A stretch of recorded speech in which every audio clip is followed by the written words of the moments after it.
सुप्रभात बच्चों, कैसे हैं आप? आशा करता हूँ अच्छे होंगे। तो चलिए आज की कक्षा शुरू करते हैं। आज का कक्षा हिंदी के दूसरा अध्याय भारत का पुरातन विद्यापीठ नालंदा के बारे में हम पढ़ेंगे और इसके लेखक हैं डॉक्टर राजेंद्र प्रसाद। तो वीडियो शुरू करने से पहले आप लोग से अपील है कि आप लोग हमारे चैनल को सब्सक्राइब कर लें, अपने दोस्तों के साथ शेयर कर लें और वीडियो अच्छी लगे तो लाइक जरूर करें। चलिए शुरू करते हैं आज का वीडियो। उससे पहले एक बात है और आपको सबसे पहले इसमें कहानी बताएंगे, उससे पहले लेखक का परिचय, फिर आपको शब्दार्थ लिखाएंगे, उसके बाद प्रश्न उत्तर। आपको प्रश्न उत्तर लिखना है और याद करना है, साथ ही साथ शेयर कॉपी भी तैयार करते जाना है। तो चलिए शुरू करते हैं आज का कक्षा का, जिसमें हम लोग देखेंगे डॉक्टर राजेंद्र प्रसाद के बारे में। तो डॉक्टर राजेंद्र प्रसाद जो है आप लोग को ज्ञात ही होगा, ये हमारे देश के प्रथम क्या थे? डॉक्टर राजेंद्र प्रसाद हमारे देश के प्रथम क्या थे? तो राष्ट्रपति थे। ठीक है, इस बात को आपको याद रखना है, हमारे देश के प्रथम राष्ट्रपति थे। तो डॉक्टर राजेंद्र प्रसाद का जन्म 3 दिसंबर 1984 को सारण जिला बिहार में हुआ था और गांव का नाम था जीरादेई। इनके पिता का नाम क्या था? तो इनके पिता का नाम था महादेव सहाय। डॉक्टर राजेंद्र प्रसाद के पिता का नाम क्या था? पिता था महादेव सहाय। बहुत कम लोगों को पता होता है इनके पिता का नाम, तो आप लोग इनके पिता का नाम अवश्य याद रखिएगा। पिता का नाम क्या है? महादेव सहाय। और ये जो है फारसी और संस्कृत के अच्छे जानकार थे, ये दो भाषाओं को जानते थे, फारसी साथ में संस्कृत। वे पहलवानी और घुड़सवारी के शौकीन थे। पहलवानी आप लोग जानते हैं, पहलवानी जैसे कि कुश्ती, हम लोग कुश्ती के नाम से भी जानते हैं, और घुड़सवारी के। और ये चीज उन्होंने अपने पुत्र को भी सिखाए थे, डॉक्टर राजेंद्र प्रसाद को भी इसकी शिक्षा दी थी। सबसे पहले उनका नामांकन छपरा हाई स्कूल में हुआ था, यानी कि प्रारंभिक शिक्षा वहां कहाँ पे किया डॉक्टर राजेंद्र प्रसाद ने? तो छपरा में किया था, छपरा हाई स्कूल में। और वहां से हुआ और वहां के 8वें दर्जे में रखे गए। वार्षिक परीक्षा में वो प्रथम आए। जैसे ही वहां पे प्रथम आए और प्राचार्य ने क्या किया, प्रसन्न होकर उनको दोहरी पदोन्नति दे दिए। दोहरी मतलब जैसे आप लोग एक बार में कक्षा 8 में पास किए तो अभी कक्षा 9 में है, लेकिन ये जैसे ही 8 में पास किए तो इनको डायरेक्ट कक्षा 10 में प्रमोट कर दिया गया था। और 1902 ईस्वी में वे कलकत्ता विश्वविद्यालय की मैट्रिकुलेशन परीक्षा में प्रथम आए। यानी कि मैट्रिक की परीक्षा इन्होंने कहाँ से की थी? कलकत्ता विश्वविद्यालय से। इसके बाद आईए, बीए और बीएलएल भी प्रेसिडेंसी कॉलेज से किया। यानी कि आईए भी किए थे, बीए भी किए थे और बीएल प्रेसिडेंसी कॉलेज से ये दोनों चीज किए थे। और 1911 में वे कलकत्ता में वकील में शामिल हो गए थे, यानी कि 1911 तक में वे वकील बन चुके थे। और फिर 1916 में जब पटना उच्च न्यायालय का स्थापना हुआ तो वो वकालत करने के लिए कहाँ आ गए? पटना। तो आपको याद रखना है कि पटना हाई कोर्ट जो है इसकी स्थापना कब हुई थी? 1916 में। ये क्वेश्चन बहुत से प्रतियोगिता परीक्षा में भी पूछे जाते हैं, तो इनको भी आप लोग को याद रखना है। चलिए आगे बढ़ते हैं। राजेंद्र प्रसाद का राजनीतिक जीवन उत्कृष्ट रहा। वे संविधान सभा के प्रथम अस्थायी अध्यक्ष हुए थे। संविधान सभा के बारे में आपको यहाँ पे थोड़ा सा बता दूं। संविधान सभा का गठन 1946 में किया गया था और इसका प्रथम बैठक जो हुआ था वो 9 दिसंबर 1946 को हुआ था। किसका? तो संविधान सभा का। और संविधान सभा जो बनाया गया था इसका मुख्य काम था भारत के लिए एक अच्छा संविधान का निर्माण करना। भारत के लिए एक संविधान का निर्माण करना जो सभी को न्याय दे सके, सभी को बराबर भागों में न्याय दे सके। और भारतीय गणतंत्र के प्रथम राष्ट्रपति भी हुए। शुरू में ही हमने बताया था भारत के प्रथम राष्ट्रपति कौन थे? डॉक्टर राजेंद्र प्रसाद। और कलकत्ता में जब वे छात्र थे तब उनके जीवन में एक महत्वपूर्ण घटना घटी थी, बंग भंग आंदोलन। बंग भंग आंदोलन ये क्या कौन सा आंदोलन है? तो इस आंदोलन को हम लोग जानते हैं बंगाल विभाजन के नाम से। कौन सा नाम है? बंगाल विभाजन।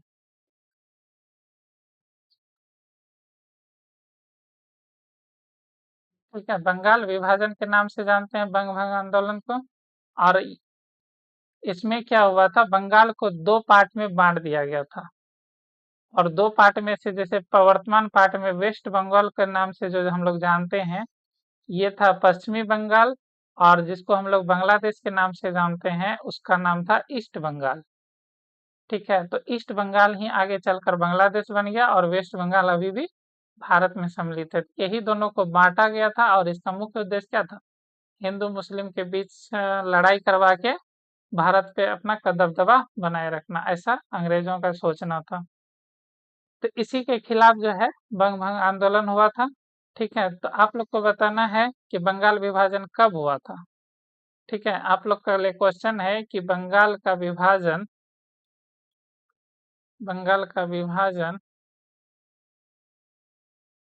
कब हुआ। कमेंट करके बताना है। ऑप्शन देते हैं। ऑप्शन ए में है 1906, ऑप्शन बी है 1907, और ऑप्शन सी है 1908। आप लोग को कमेंट करके बताना है ये कौन सा ऑप्शन सही होगा। चलिए आगे बढ़ते हैं। इसी प्रक्रिया में देश में व्यापक उत्तेजना छा गई। बिहार टाइम्स के संपादक महेश नारायण और सच्चिदानंद सिन्हा का सहारा पाकर राजेंद्र प्रसाद ने बिहार स्टूडेंट कॉन्फ्रेंस की स्थापना की थी। तो बिहार स्टूडेंट कॉन्फ्रेंस की स्थापना में तीन मुख्य व्यक्ति थे। कौन कौन? डॉक्टर राजेंद्र प्रसाद, सच्चिदानंद सिन्हा और महेश नारायण। आगे बढ़ते हैं। राजेंद्र प्रसाद जो है कलकत्ता में हिंदी विद्वानों की संगति में आए, और उनके सक्रिय सहयोग से अखिल भारतीय हिंदी साहित्य सम्मेलन की स्थापना हुई। और उनके लेखन की प्रक्रिया आजीवन चलती रही, यानी जीवन भर चलते रहा। आजीवन मतलब क्या होता है? जीवन भर। आजीवन का अर्थ होता है जीवन भर। और फिर 28 दिसंबर 1963 को उनकी दुखद मृत्यु हो गई, यानी निधन हो गई। इस पाठ में जो है कि भारत का पुरातन विद्यापीठ यानी कि नालंदा, जो हमारे इतिहास की एक गौरवपूर्ण गाथा को समेटे हुए हैं। और यह पाठ तत्कालीन शिक्षा व्यवस्था की ऐसी झांकी पेश करता है जिससे हमारे प्राचीन भारतीय शिक्षा केंद्र विद्या केंद्रों का महानतम स्वरूप दिखाई पड़ता है। यानी कि इस पाठ में हम लोग देखेंगे भारत आज से नहीं बल्कि सदियों से महान है। सदियों से भारत जो है क्या रहा है?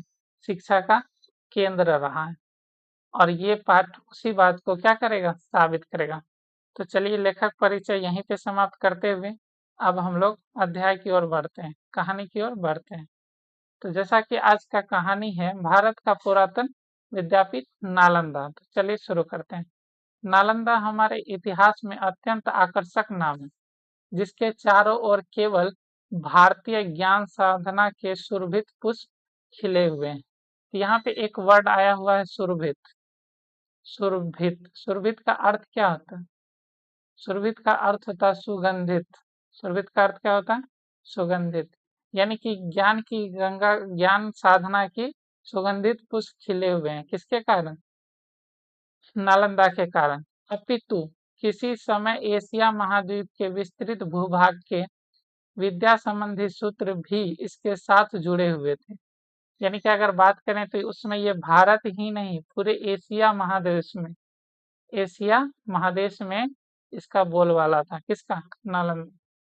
ज्ञान के क्षेत्र में देश और राजनीति के भेद लुप्त हो जाते हैं। आपको समझना होगा, जैसे हवा और पानी सरहदें देखकर नहीं बहती है, तो उसी तरीका से ज्ञान भी सरहदें देखकर नहीं बहती है। ज्ञान किसी सरहद का मोहताज नहीं होता। नालंदा इसका उज्जवल दृष्टांत है, और इस बात को नालंदा इस तरह से हम लोग नालंदा को देख सकते हैं। नालंदा की वाणी एशिया महाद्वीप में पर्वत और समुद्रों के उस पार तक फैली हुई है। पर्वत के पार का अगर बात करें तो जैसे चीन हो गया, तिब्बत हो गया, ये सब हो गया। और समुद्र के उस पार की बात करें तो इंडोनेशिया हो गया, यहाँ तक फैली हुई थी। लगभग 600 वर्षों तक नालंदा जो है एशिया का चैतन्य केंद्र बना रहा। ठीक है। चैतन्य का अर्थ होता है जागरूक या सजग। चैतन्य का क्या अर्थ होता है? जागरूक या फिर सजग। ठीक है, चलिए आगे। मगध की प्राचीन राजधानी व्यवहार 5 पर्वतों के मध्य बसी हुई गिरिव्रज या राजगिरी नामक स्थान पे है। आप लोग को पता होगा कि हम लोग के यहाँ एक मगध साम्राज्य था और उसकी राजधानी क्या थी? गिरिव्रज या राजगिरी। और वर्तमान नालंदा उसी राजगिरी के तप्त कुंडों से 7 मील ऊपर की ओर है। नालंदा का प्राचीन इतिहास भगवान बुद्ध और भगवान महावीर के समय तक जाता है। नालंदा का अगर इतिहास देखेंगे तो भगवान बुद्ध तक जाएगा। और बुद्ध ने किसका स्थापना किया था? बुद्ध ने स्थापना किया था बौद्ध धर्म। बौद्ध धर्म की स्थापना किसने किया था? बुद्ध ने। और महावीर ने क्या क्या था? तो महावीर ने किया था जैन धर्म की स्थापना। कौन से धर्म? जैन धर्म की स्थापना किसने किया था? महावीर ने। कहते हैं बुद्ध के समय नालंदा गांव में परवारिकों का आम्रवन था। आम्रवन क्या होता है? आम्रवन मतलब होता है आम का बगीचा। आम का बगीचा। ठीक है, तो नालंदा क्या था उस समय? आम का बगीचा था। और परवारिक मतलब होता है उत्तरीय वस्त्रों या लवाद या चोंगा। परवारिकों का अर्थ क्या होता है? उत्तरीय वस्तु या चोंगा। जैन ग्रंथों के अनुसार नालंदा में महावीर और आचार्य मैथिली पुत्र गौसाल की भेंट हुई थी। नालंदा में किसकी किसकी भेंट हुई थी? महावीर और आचार्य मैथिली पुत्र गौसाल की। और उस समय जो है यह राजगिरी का उपग्राम या फिर वाहिरिक स्थान समझा था। उपग्राम मतलब थोड़ा हटके। उपग्राम का अर्थ क्या होता है? थोड़ा हटके यानी कि थोड़ा दूर। ठीक है, और वाहिरी का मतलब हो गया वही चीज उपग्राम से थोड़ा हटके। चलिए आगे। जहां महावीर के 14 वर्षावन व्यतीत हुए थे। वर्षा मतलब हो गया वर्षा के समय वो जहाँ पे समय व्यतीत करते थे। तो कहाँ पे किए हैं? तो वर्षा के समय 14 साल तक कहाँ बटा है? 14 साल का वर्षावास कहाँ पे बिताए थे? तो वर्षावास बिताए थे नालंदा में। कौन? महावीर ने। सूत्र कीर्तांक के अनुसार नालंदा के एक धनी नागरिक लेप ने धन्य धान्य शैया आसन रथ और सुवर्ण आदि के द्वारा भगवान बुद्ध का स्वागत किया और उनका शिष्य बन गया। उनका शिष्य कौन बन गया था? लेप। लेप जो था एक धनी व्यक्ति था, वो किसका शिष्य बन गया था? भगवान बुद्ध का। तिब्बत के विद्वान इतिहास लेखक लामा तारानाथ के अनुसार नालंदा सारिपुत्र की जन्मभूमि थी। तारानाथ ने किसको, नालंदा को क्या बोला था? सारिपुत्र की जन्मभूमि। सारिपुत्र की जन्मभूमि। किसको कहा जाता है सारिपुत्र की जन्मभूमि? नालंदा को कहा जाता है। और उसका चैत्य अशोक के समय में भी वहां था। और उसका चैत्य जो है अशोक के समय में भी वहां था। राजा अशोक ने एक मंदिर बनवाकर उसे परिवर्धित किया था। इस प्रकार यद्यपि नालंदा की प्राचीनता की अनुश्रुति बुद्ध अशोक दोनों से संबंधित है, किंतु प्राणवंत विद्यापीठ के रूप में उसके जीवन का आरंभ लगभग गुप्त काल में हुआ था। यानी कि अगर नालंदा विश्वविद्यालय की स्थापना की बात करें तो नालंदा विश्वविद्यालय की स्थापना, नालंदा विश्वविद्यालय इसकी स्थापना कब हुई थी? तो इसकी स्थापना हुई थी गुप्त काल में। तारानाथ ने भिक्षु नागार्जुन और आर्यदेव इन दोनों का संबंध नालंदा से लगाया है। और यहाँ तक लिखा है कि आचार्य डिगनाथ ने नालंदा में आकर अनेक प्रतिपक्षियों के साथ शास्त्रों का विचार किया था, जिसमें सुदर्जय नाम से के एक ब्राह्मण विद्वान अग्रणी थे। 4वीं शताब्दी में चीनी यात्री फायान नालंदा आए थे। फायान नालंदा कब आए थे? 4वीं शताब्दी में। और ये कहाँ से आए थे? फायान जो आए थे कहाँ से आए थे? चीन से आए थे। उन्होंने सारिपुत्र के जन्म और परिनिर्वाण स्थान पर निर्मित स्तूप के दर्शन किए। स्तूप क्या होता है?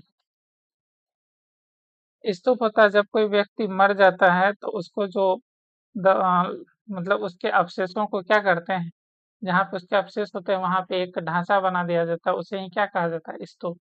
किंतु नालंदा का विशेष अभ्युदय इसके कुछ समय बाद हुआ। 7वीं सदी में सम्राट हर्षवर्धन के समय जब युआन चांग इस देश में आए तो नालंदा अपनी उन्नति के शिखर पर था। और युआन चांग ने एक जातक की कहानी के हवाला देते हुए लिखा है कि तो युआन चांग जो आए थे, युआन चांग कहाँ से आए थे? ये भी कहाँ से आए थे? युआन चांग ये कहाँ से आए थे? तो ये भी आए थे चाइना से, यानी चीन से। युआन चांग का ही दूसरा नाम है हुएनसांग। किसी ने इनको हुएनसांग भी कहा है। युआन चांग का ही नाम क्या है? हुएनसांग। और ये किसके काल में आए थे? तो ये आए थे हर्षवर्धन के काल में। हर्षवर्धन के काल में। और ये आए थे 629 ईस्वी में। और ये रहे थे कब तक? 635 ईस्वी तक रहे थे हर्षवर्धन। तो युआन चांग ने एक जातक कहानी का हवाला देते हुए कहा है कि नालंदा का यह नाम इसलिए पड़ा कि यहाँ अपने पूर्व जन्म में उत्पन्न भगवान बुद्ध को तृप्ति नहीं होती थी, न अलदा। सच तो यह है कि ज्ञान के क्षेत्र में जो दान किया जाता है वह सीमा रहित और अनंत होती है। न उसके बांटने वालों को तृप्ति होती है, न उसे लेने वालों की। यानी कि ज्ञान की कोई क्या होती है? सीमा नहीं होती। ज्ञान की सीमा नहीं होती है। न तो देने वाले को लगता है कि हमने कम ही दिया है, और लेने वाले को लगता है कि हमें और मिलता, ये तो कम ही है। नालंदा विश्वविद्यालय का जन्म जनता के उदार दान से हुआ है। और कहा जाता है कि इसका आरंभ 500 व्यापारियों के दान से हुआ था। यानी 500 व्यापारी जो थे वो क्या किए? सबसे पहले अपने धन से भूमि खरीद कर क्या कर दिए? बुद्ध को दान में दे दिए। और युआंग चांग के समय में नालंदा विश्वविद्यालय का रूप धारण कर चुका था। यहाँ उस समय 6 बड़े विहार थे। विहार क्या होता है? विहार, विहार पे शब्द पे गौर करना आप लोग को। विहार का अर्थ होता है बौद्ध मठ। क्या होता है? बौद्ध मठ। और इसी विहार से हम लोग का राज्य का नाम क्या पड़ गया? बिहार पड़ गया, यानी कि बौद्धों का घर। और 8वीं सदी के यशोवर्मन के शिलालेख में नालंदा का बड़ा भव्य वर्णन किया गया है। और यहाँ के विहारों की पंक्तियों के ऊंचे ऊंचे शिखर और आकाश में मेघों को छूते थे, और उनके चारों ओर नीले जल से भरे हुए सरोवर थे जिसमें सुनहरे और लाल कमल तैरते थे। जैसे आप लोग ने देखा होगा शेरशाह सूरी का मकबरा के चारों ओर क्या है? पानी है, सरोवर है ना। उसी तरीका से यहाँ पे बौद्ध मठ जो थे उसके चारों ओर क्या थे? सरोवर थे। और इसकी ऊंचाई जो थी इतनी थी कि लगभग लगता था जैसे मानो कि वो नीले नीले आकाश को छू रही है।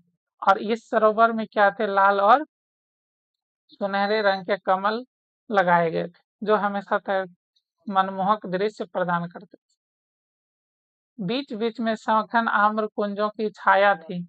आम्र कुंज के बारे में पहले ही बता चुके हैं, आमों का बगीचा। बीच बीच में क्या था? आमों की बगीचा थी। और यहाँ के भवनों के शिल्प और स्थापत्य को देखकर आश्चर्य होता है। उनमें अनेक प्रकार के अलंकरण और सुंदर मूर्तियां थी। यूं तो भारतवर्ष में अनेक संघाराम है, किंतु नालंदा उस सब में अद्वितीय है। यानी अद्वितीय मतलब जिसका कोई दूसरा उसके जैसा कोई दूसरा ना हो, उसी को हम लोग क्या बोलते हैं, अद्वितीय। वैसे भारत में तो बहुत सारा संघाराम है, लेकिन इसके जैसा नहीं था। चीन यात्री इत्सिंग के समय इस विहार में 300 बड़े कमरे और 8 मंडप थे। जब इत्सिंग आया था, इत्सिंग कहाँ से आया था? इत्सिंग भी कहाँ से आया था? चीन से ही आया था। इत्सिंग कहाँ से आया था? इत्सिंग भी चाइना से ही आया था, यानी चीन से आया था। और उस समय क्या था, 300 बड़े कमरे थे और 8 मंडप थे। मंडप मतलब एक तरह से बड़ा सभागार हो गया, जैसे अभी हम लोग कॉन्फ्रेंस हॉल बोलते हैं ना, उस टाइप से। और पुरातन विभाग की खुदाई में नालंदा विश्वविद्यालय के जो अवशेष वहां से प्राप्त हुए हैं, उनमें इन वर्णन की सच्चाई प्रकट होती है। यानी कि जब पुरातन पुरातन विभाग जो होता है, इनका काम होता है देश में विभिन्न जगहों में पौराणिक चीजें जो हैं उनको खोजना। ठीक है, और उनको खोज के बताना कि यहाँ पे ऐसा था, यहाँ पे ये चीज थी, यहाँ पे ये सभ्यता थी। तो उन लोगों ने जब यहाँ पे खुदाई की तो उनको ये सारे चीज मिले, यानी 300 बड़े कमरे मिले, 8 बड़े मंडप मिले, ये सब चीज वहां पे मिले। आर्थिक दृष्टि से नालंदा विश्वविद्यालय के आचार्य और विद्यार्थी निश्चिंत बना दिए गए थे। यानी कि आर्थिक दृष्टि मतलब हो गया पैसों पैसों की दृष्टि से वहां पे सब कोई निश्चिंत था कि हमें खर्च के लिए पैसे आ ही जाएंगे। और वो आते थे कैसे? भूमि और भवनों के दान के अतिरिक्त नित्य प्रति के व्यय के लिए 100 गांवों की आय अक्षय निधि के रूप में समर्पित कर दी गई थी। यानी 100 गांव 100 गांव की जो आय होती थी, वो केवल कहाँ जाती थी?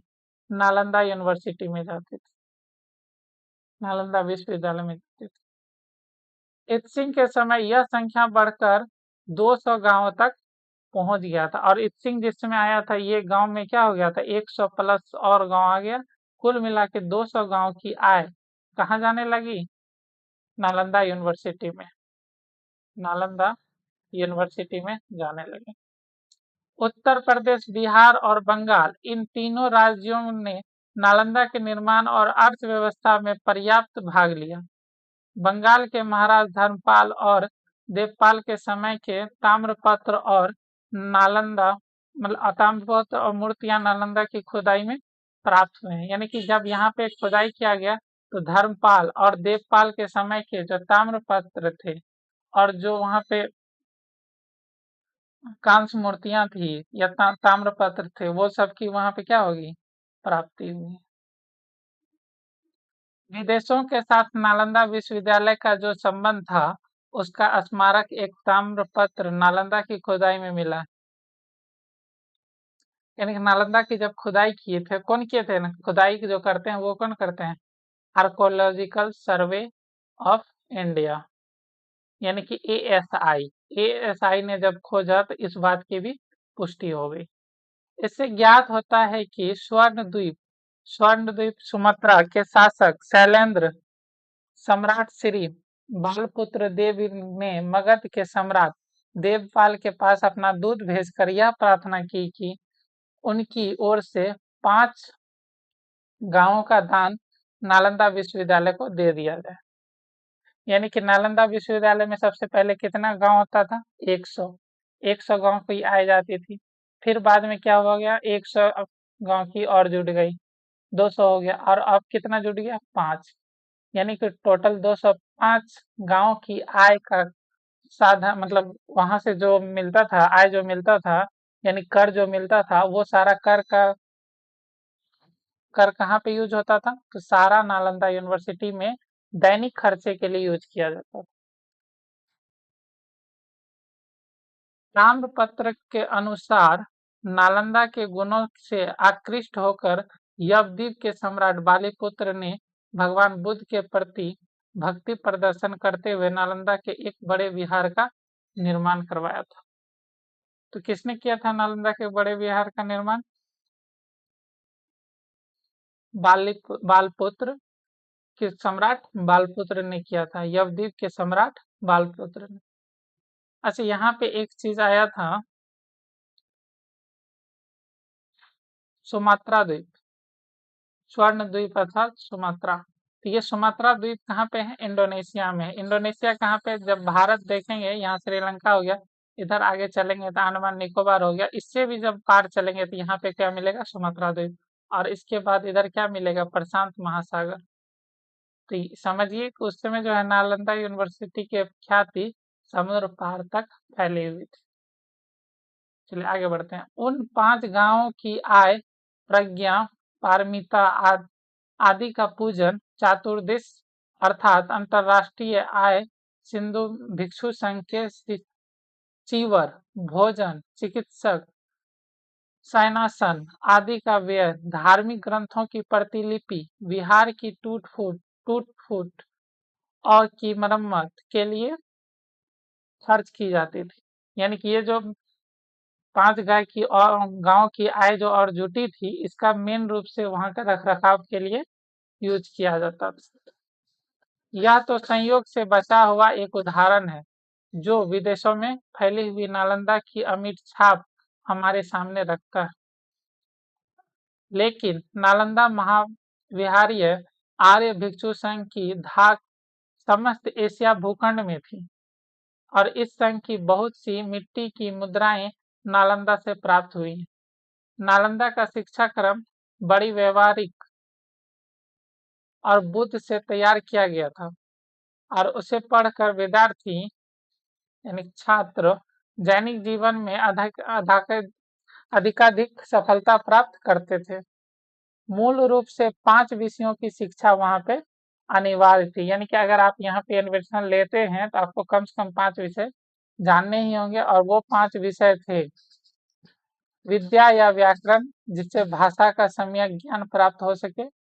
हेतु विद्या या तर्कशास्त्र, जिससे क्या हो सके? जिससे अपनी बुद्धि की कसौटी पर प्रत्येक वस्तु को परख सके। और चिकित्सा विद्या, जिससे सीखकर छात्र स्वयं स्वस्थ रह सके एवं दूसरों को भी निरोग कर सके। निरोग अर्थात रोग से मुक्त।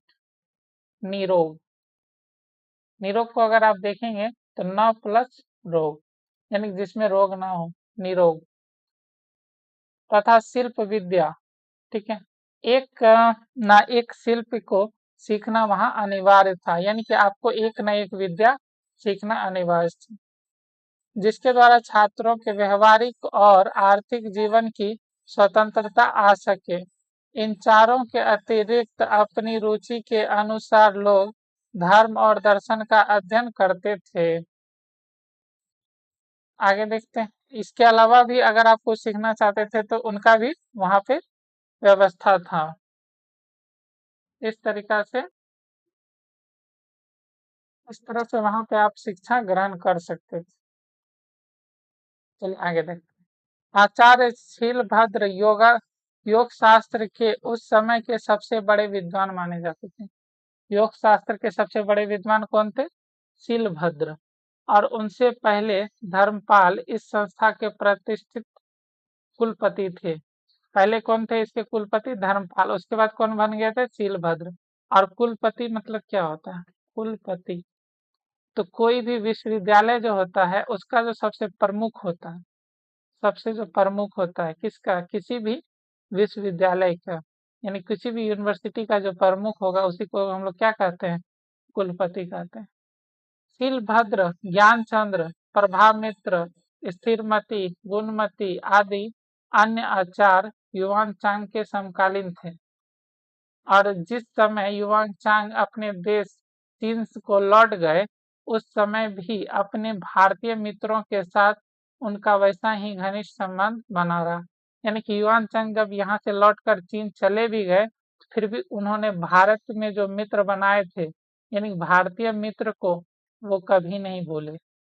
ठीक है, वो यहाँ की संस्कृति को कभी नहीं भूले, सभ्यता को कभी नहीं भूले।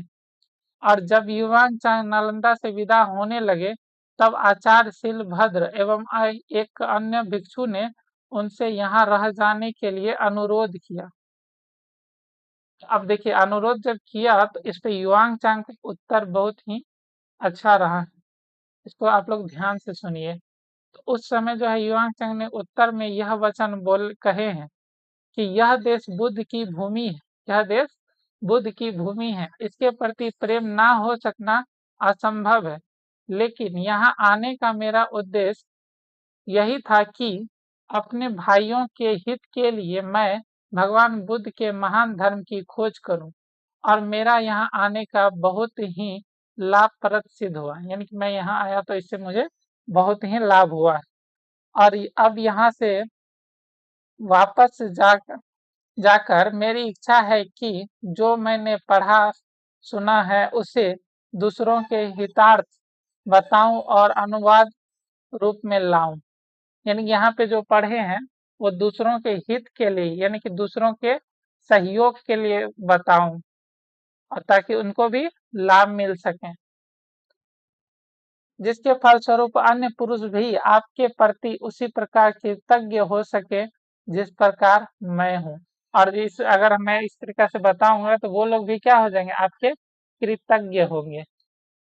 जिस प्रकार मैं आप लोग का कृतज्ञ हूँ कि आप लोगों ने मुझे इस प्रकार की शिक्षा का लाभ उठाने दिया, तो उस प्रकार से वो लोग भी आपके क्या हो जाएंगे, कृतज्ञ। कृतज्ञ मतलब होता है उपकार मानने वाला। इस उत्तर में शीलभद्र को बड़ी प्रसन्नता हुई और उन्होंने कहा, यह उत्तर उदात्त विचार तो बोधिसत्वों जैसे है, और मेरा हृदय भी तुम्हारी सदाशाओं का समर्थन करता है। यानी तुम जो ये बोले हो ये एक तरह से बोधिसत्व है, यानी कि बुद्ध का ही सत्व है, सत्य है, और मेरा हृदय भी आपसे अलग नहीं। चलिए आगे बढ़ते हैं। नालंदा के विद्वानों ने विदेशों में जाकर ज्ञान प्राप्त किया, और पहले तो तिब्बत के प्रसिद्ध सम्राट स्त्रोंगछन गंपो, जो कि 630 ईस्वी में थे, ने अपने देश में भारतीय लिपि और ज्ञान का प्रचार करने के लिए यहाँ अपने यहाँ के विद्वानों अपने वहाँ के जो विद्वान था, जिसका नाम था थेनमी संभोट, ठीक है, इसको कहाँ भेजा था, नालंदा। और जिसने आचार्य देवविद सिंह के चरणों में बैठकर बौद्ध धर्म और ब्राह्मण साहित्य की शिक्षा ली थी। और ये कब आए थे, 630 ईस्वी में। कहाँ से, चाइना से आए थे। इसके बाद ये तिब्बत से आए थे, सुने, 630 ईस्वी में तिब्बत से आए थे। कौन आए थे, थेनमी संभोट। अब तिब्बत देखिए, तिब्बत आप लोग नहीं जानते होंगे तिब्बत कहाँ है, तो चलिए बताते हैं। जब हम लोग इस तरीका से भारत को देखते हैं,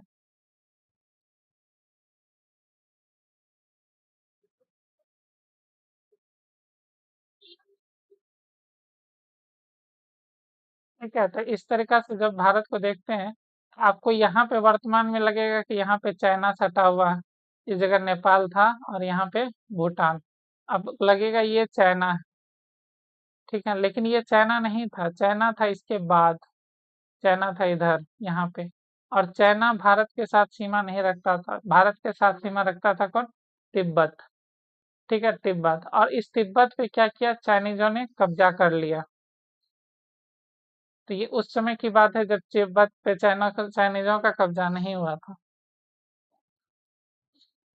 अब समझ में आ गया होगा तिब्बत कहाँ है, तो चलिए आगे बढ़ते हैं। इसके बाद 8वीं सदी में नालंदा के कुलपति आचार्य शांति रक्षित तिब्बती सम्राट के आमंत्रण पे उस देश में गए, और नालंदा के तंत्र विद्या के प्रमुख आचार्य कमलशील भी तिब्बत गए।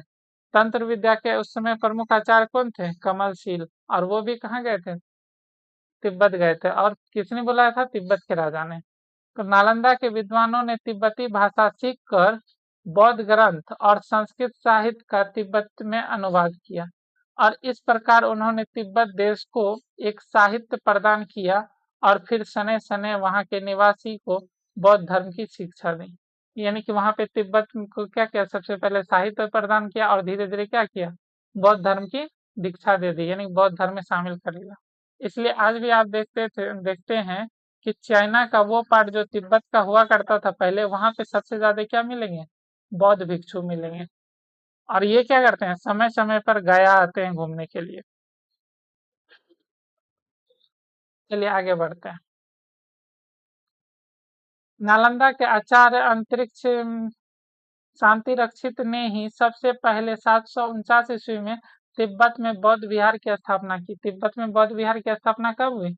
749 ईस्वी में। और इन विद्वानों में आचार्य पद्म संभव 749 ईस्वी में, और दीपशंकर श्री ज्ञान अतीश 980 ईस्वी के नाम उल्लेखनीय है। साहित्य और धर्म के अतिरिक्त नालंदा कला का भी एक प्रसिद्ध केंद्र था, जिसने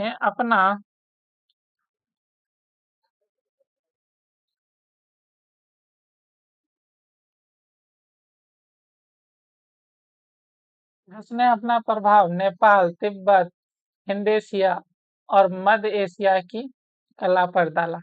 हिंदोनेशिया का अर्थ बोलेंगे तो यहाँ पे इंडोनेशिया है। इंडोनेशिया इंडोनेशिया कहाँ पे है तो आपको बताए थे, ये भारत है। भारत यहाँ श्रीलंका हो गया, यहाँ अंडमान हो गया।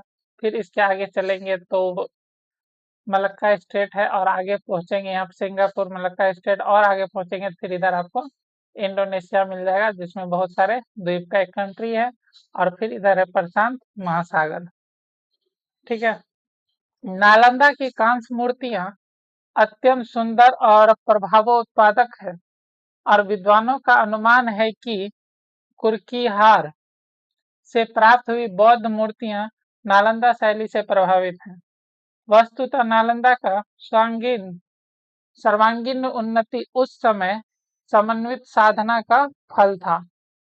सर्वांगीण मतलब सभी ओर, सभी तरह से, जो शिल्प विद्या और शब्द विद्या एवं धर्म और दर्शन के एक साथ पाठ्यक्रम में सम्मिलित करने से संभव हुई थी।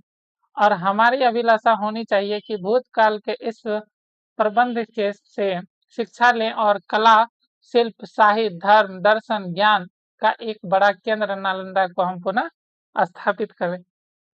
वर्तमान समय में नालंदा विश्वविद्यालय को फिर से खोला गया है, और जिसके उद्घाटन के लिए कौन आए थे? तो जिसके उद्घाटन के लिए पीएम मोदी आए थे। इस बात को याद रखना है। आप लोग को भी अगर मौका मिले, समय मिले, तो नालंदा यूनिवर्सिटी देखने जरूर जाइए। हाँ, इसके बारे में एक बात और बताना चाहेंगे कि बीच में बख्तियार खिलजी ने वहां पे आग लगा दी थी, जिसमें वो शासन में थे। तो उसमें लगभग 50,000 से ज्यादा बुक यहाँ पे जल चुके थे। कितना बुक जला था? 50,000 से ज्यादा। और ये क्या थे? हमारे भारतीय संस्कृति का विरासत था, और उसको क्या किया गया था? जला दिया गया। कहा जाता है जब यहाँ पे आग लगाया गया था, 50,000 से ज्यादा बुक था, लगभग 2 लाख के आसपास बुक होना चाहिए, 2 से 2.5 लाख के आसपास। और कहा जाता है जब यहाँ पे आग लगाया गया था तो लगभग 2 मंथ यानी 2 महीना तक आग जलता रहा था। 2 महीना तक आग जलता रहा था। चलिए अब हम लोग शब्दार्थ देखते हैं। शब्दार्थ को आपको लिखना है और याद भी करना है। उसके बाद हम लोग प्रश्न उत्तर देखेंगे। तो सबसे पहला शब्द है सुरभित। सुरभित का अर्थ होता है सुगंधित। फिर अपितु। अपितु का अर्थ होता है बल्कि या फिर प्रयुक्त, प्रत्युक्त। और चैतन्य। चैतन्य का अर्थ होता है जागरूक, सजग, सचेत। परवारिक, इसका अर्थ होता है उत्तरीय वस्त्रों, लबादा, चोंगा इत्यादि का निर्माता। और वाहिरिक, इसका अर्थ होता है उपग्राम, नगर के निकट का कस्बा अथवा बस्ती। वर्षावास का अर्थ होता है वर्षा ऋतु में एक निश्चित स्थान पर समय बिताना। अनुश्रुति, इसका अर्थ है किंवदंती या लोक प्रसिद्ध। और प्राणवंत का अर्थ होता है जीवंत या फिर सजीव। प्रतिपक्षी का अर्थ है विरोधी। परिनिर्वाण का अर्थ होता है निधन। और जातक का अर्थ होता है बुद्ध के विभिन्न जन्मों की कथाओं का संग्रह। चलिए आगे। विहार। विहार का अर्थ होता है बौद्ध मठ। और शिलालेख का अर्थ है पत्थर पर लिखे गए लेख। भव्य का अर्थ होता है विशाल या आकर्षक एवं सुंदर। आम्रकुंज का अर्थ होता है आम का बगीचा। स्थापत्य का अर्थ है वास्तुकला, भवन निर्माण कला। अलंकरण का अर्थ है शोभा की वस्तु। संघाराम का अर्थ है बौद्ध भिक्षुओं के ठहरने या टिकने के लिए उद्यान।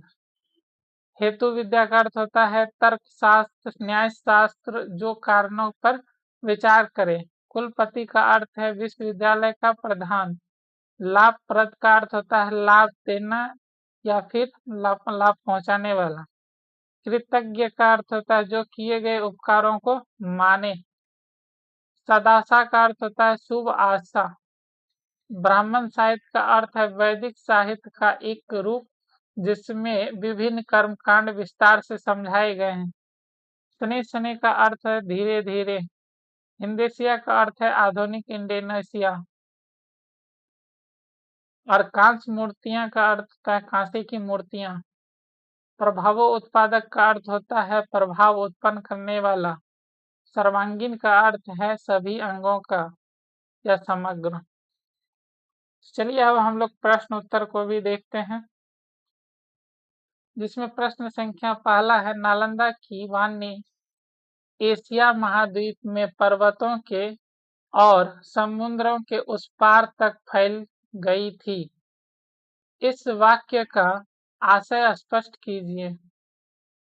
उत्तर, यह वाक्य नालंदा विश्वविद्यालय की प्रसिद्ध और प्रभाव का वर्णन करता है। इसका अर्थ है कि नालंदा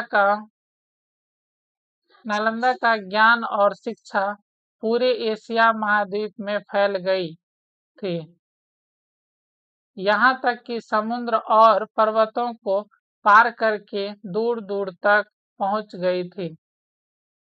प्रश्न संख्या 2, मगध की प्राचीन राजधानी का नाम क्या था और वह कहाँ अवस्थित थी? उत्तर, मगध की प्राचीन राजधानी का नाम राजगिरी था और यह जो है 5 पहाड़ियों के बीच स्थित थी और गिरिव्रज के नाम से भी जानी जाती थी। प्रश्न संख्या 3, बुद्ध के समय नालंदा में क्या था? उत्तर, बुद्ध के समय नालंदा एक छोटा सा गांव था जहां प्रव्रजकों यानी भिक्षुओं का एक आम्रवन यानी आम का बाग था। यह स्थान बौद्ध भिक्षुओं के लिए विश्राम और ध्यान का केंद्र था। प्रश्न संख्या 4, महावीर और मैथिलीपुत्र गौसाल की भेंट किस उपग्रह में हुई थी? जैन ग्रंथों के अनुसार महावीर और मैथिलीपुत्र गौसाल की भेंट नालंदा के उपग्राम वाहिदिक में हुई थी और यह स्थान जैन धर्म के इतिहास में महत्वपूर्ण माना जाता है। प्रश्न संख्या 5, महावीर ने नालंदा में कितने दिनों का वर्षावास किया था? उत्तर, महावीर ने नालंदा में 14 वर्षावास किया था।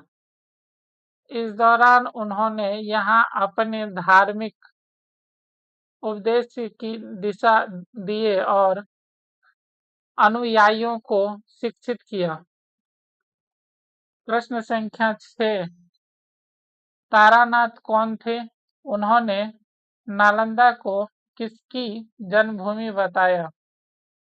उत्तर, तारानाथ तिब्बत के एक प्रसिद्ध विद्वान और इतिहासकार थे। उन्होंने अपने लेखों में नालंदा को बौद्ध भिक्षु सारिपुत्र की जन्मभूमि बताया है। प्रश्न संख्या 7, एक जीवन विद्यापीठ के रूप में नालंदा कब विकसित हुआ? उत्तर, नालंदा एक जीवंत विद्यापीठ के रूप में गुप्त काल में विकसित हुआ और इस समय के दौरान यह एक प्रमुख शैक्षणिक केंद्र बन गया। और विभिन्न विषयों में उच्च शिक्षा प्रदान करने लगा। अगला प्रश्न, प्रश्न संख्या 8, फाहियान कौन थे, वे नालंदा कब आए थे? फाहियान एक चीनी बौद्ध यात्री थे जो 4वीं शताब्दी में भारत आए थे। उन्होंने नालंदा में सारिपुत्र के जन्म और परिनिर्वाण स्थान पर बने स्तूपों का दर्शन किया।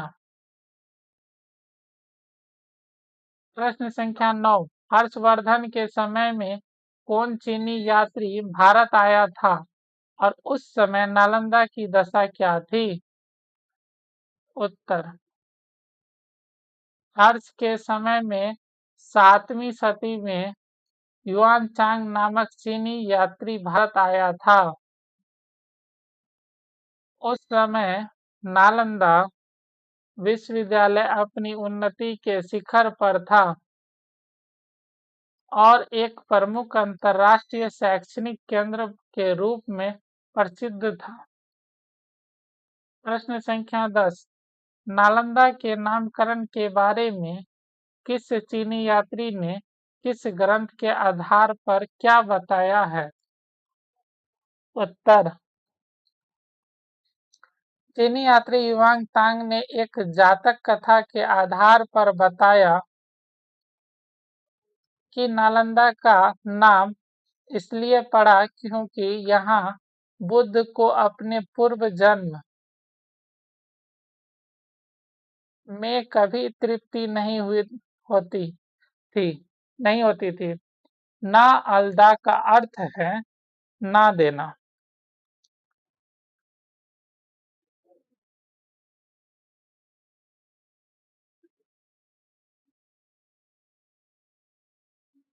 यह नाम स्थान की धार्मिक महत्ता को दर्शाता है।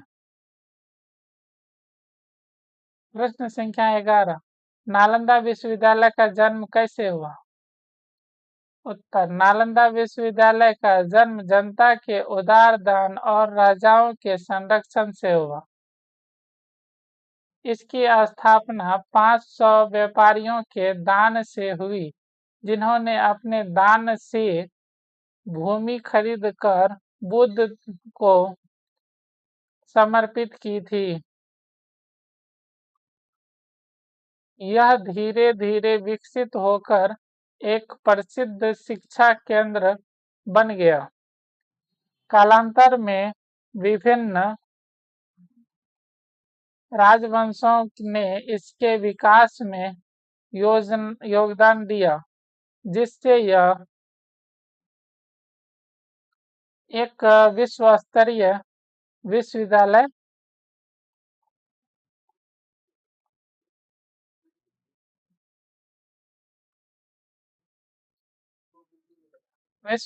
विश्वविद्यालय बन गया। अगला प्रश्न, प्रश्न संख्या 12, यशोवर्मन के शिलालेख में वर्णित नालंदा का अपने शब्दों में चित्रण कीजिए। उत्तर, यशोवर्मन के शिलालेखों में नालंदा को एक भव्य और अद्वितीय स्थान के रूप में वर्णित किया गया। यहाँ के विहारों के ऊंचे ऊंचे शिखर आकाश को छूते थे जिनके चारों ओर नीले जल से भरे सरोवर और इन सरोवर में सुनहरे और लाल कमल तैरते थे जबकि आसपास सघन आम्रवन छाया प्रदान करते थे। भवनों का शिल्प और स्थापत्य अत्यंत आकर्षक था जिनमें विविध अलंकरण और सुंदर मूर्तियां थी। यह वर्णन नालंदा की अद्वितीय सुंदरता और महत्व को दर्शाती है। प्रश्न संख्या 13, इत्सिंग कौन था और उसने नालंदा के बारे में क्या बताया? उत्तर, इत्सिंग एक प्रसिद्ध चीनी यात्री और विद्वान था जो 7वीं शताब्दी में भारत आया था और उसने नालंदा का विस्तृत वर्णन किया, जिससे उसने बताया कि नालंदा विहार में 300 बड़े कमरे और 8 मंडप थे।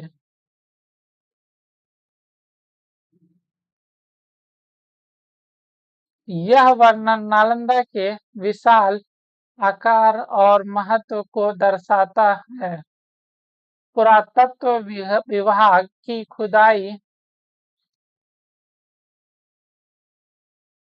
से प्राप्त अवशेष सिंह के वर्णन की पुष्टि करते हैं, जो नालंदा की वास्तविक भव्यता को प्रमाणित करता है। प्रश्न संख्या 14, विदेशों के साथ नालंदा विश्वविद्यालय के संबंध का कोई एक उदाहरण दीजिए। उत्तर, नालंदा विश्वविद्यालय के अंतर्राष्ट्रीय संबंधों का एक महत्वपूर्ण उदाहरण एक प्राचीन ताम्रपत्र से मिलता है। इस ताम्रपत्र से पता चलता है कि सुमात्रा यानी सुवर्ण द्वीप के शासक शैलेंद्र सम्राट श्री बालपुत्र देव ने मगध के सम्राट देवपाल से नालंदा विश्वविद्यालय को 500 गांवों का दान देने की प्रार्थना की।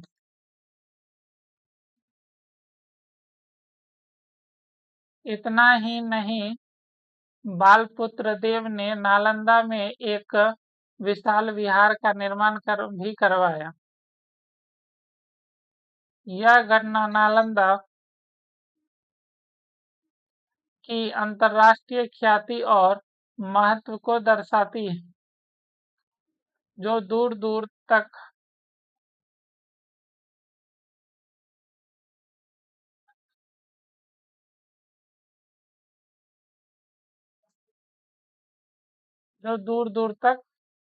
फैली हुई थी। प्रश्न संख्या 15, नालंदा में किन 5 विषयों का शिक्षा अनिवार्य थी। उत्तर, नालंदा का शिक्षा क्रम बड़ी व्यवहारिक बुद्धि से तैयार किया गया था। मूल रूप से 5 विषयों की शिक्षा वहां अनिवार्य थी। शब्द विद्या, व्याकरण और जिससे भाषा का सम्यक ज्ञान प्राप्त हो सके। हेतु विद्या या तर्कशास्त्र, जिससे विद्यार्थी अपनी बुद्धि की कसौटी पर प्रत्येक बात को परख सके। और चिकित्सा विद्या, जिसे सीखकर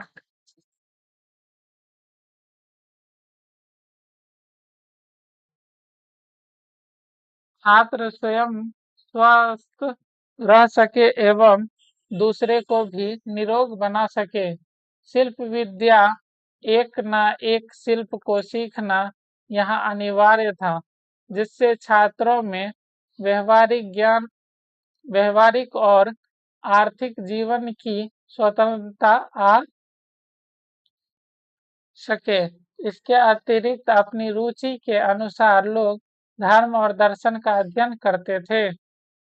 प्रश्न संख्या 16, नालंदा के कुछ प्रसिद्ध विद्वानों की सूची बनाइए। उत्तर, नालंदा के प्रसिद्ध विद्वानों में शीलभद्र, रामचंद्र, प्रभामित्र, स्थिरमती और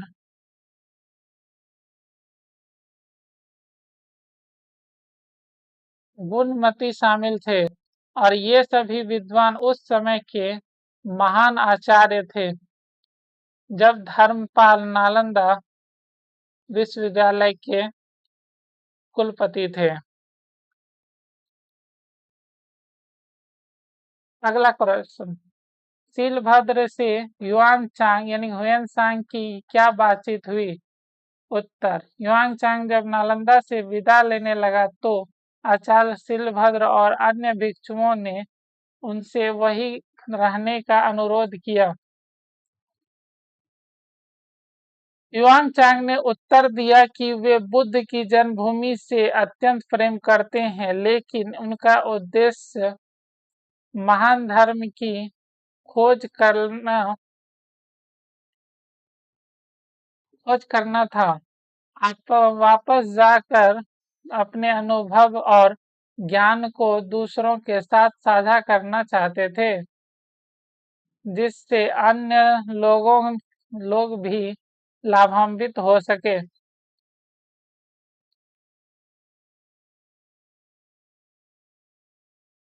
इस उत्तर से आचार्य शिलभद्र बहुत प्रसन्न हुए। अगला देखते हैं प्रश्न संख्या 18।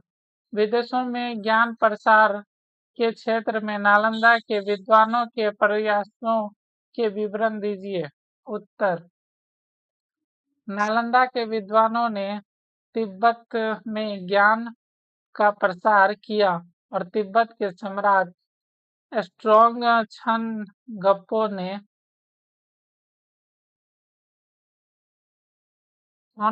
सम्मोट को नालंदा भेजा।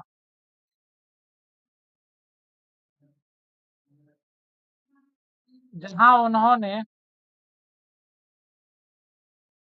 आचार्य देवविद सिंह से शिक्षा प्राप्त की।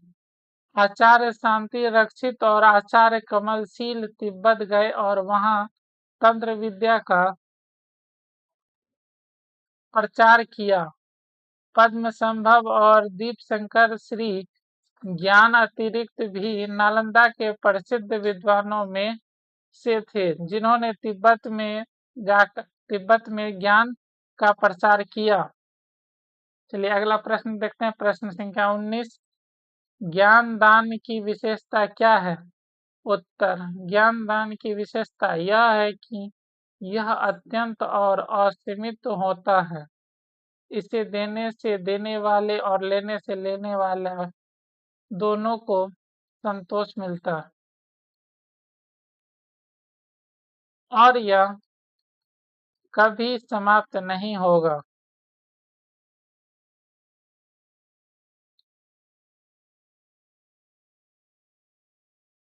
यही ज्ञान दान की महानता है।